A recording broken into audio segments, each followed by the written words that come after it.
Bonjour à tous et à toutes, soyez les bienvenus à la prière du matin. C'est avec une grande joie que nous commençons notre journée. Nous supplions la bonté et la bénédiction de Dieu sur nous. Au nom du Père, du Fils et du Saint-Esprit. Amen. Je vous salue Marie, pleine de grâce, le Seigneur est avec vous. Vous êtes bénie entre toutes les femmes, et Jésus, le fruit de vos entrailles, est béni. Sainte Marie, Mère de Dieu, priez pour nous pauvres pécheurs, maintenant et à l'heure de notre mort. Amen. Notre-Dame de la sagesse, priez pour nous. Nous allons prendre l'évangile de Marc, chapitre 12, versets 18 au 27. En ce temps-là, les Sadducéens, ceux qui affirment qu'il n'y a pas de résurrection, vinrent trouver Jésus. Ils l'interrogeaient, « Maître, Moïse nous a prescrit, si un homme a un frère qui meurt en laissant une femme, n'a aucun enfant, il doit épouser la veuve pour susciter une descendance à son frère. Il y avait 7 frères. Le premier se maria et mourut sans laisser de descendance. Le deuxième épousa la veuve et mourut sans laisser de descendance. Le troisième pareillement. Et aucun des 7 ne laissa de descendance. Et en dernier, après eux tous, la femme mourut aussi. À la résurrection, quand ils ressusciteront, duquel d'entre eux serait-elle l'épouse, puisque les 7 l'ont eue pour son épouse?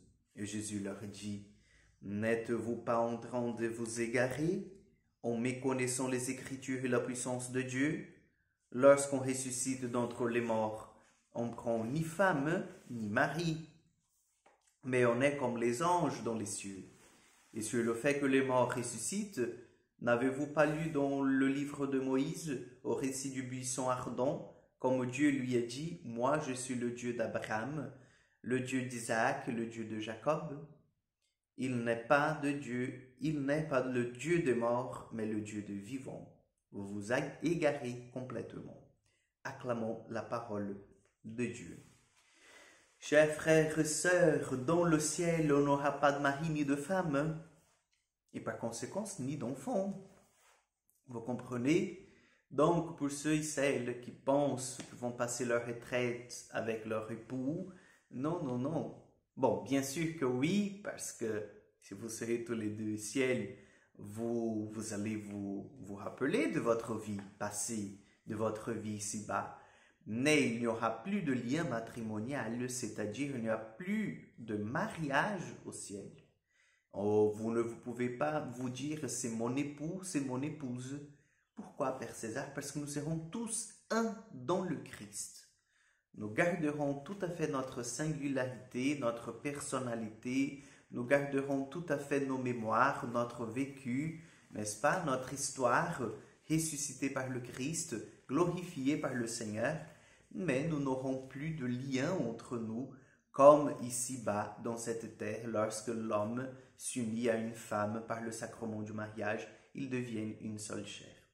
C'est pour ça que lors de votre mariage, vous avez fait une promesse, n'est-ce pas, d'aimer, de respecter, d'accepter comme époux, épouse, jusqu'à la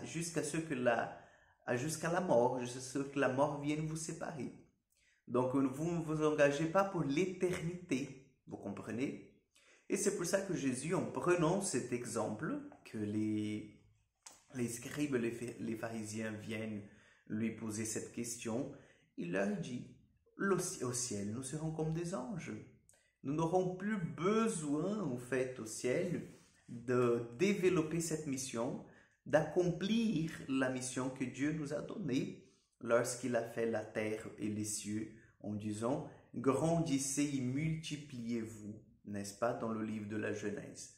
Non, nous aurons tout à fait une seule mission, une mission conjointe, c'est la mission de la louange du Seigneur et de vivre de cet amour, comme les anges, comme les anges.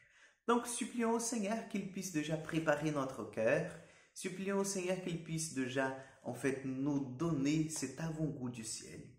Et je voudrais tout de même souligner une chose, ça ne veut pas dire qu'on ne va pas aimer la personne qu'on a passé 60 ans, 70 ans sur cette terre. On l'aimera, mais on aimera avec un amour encore plus purifié, parce que c'est l'amour tout à fait l'amour du Seigneur, c'est l'amour de Dieu. Nous allons nous aimer comme des frères et sœurs.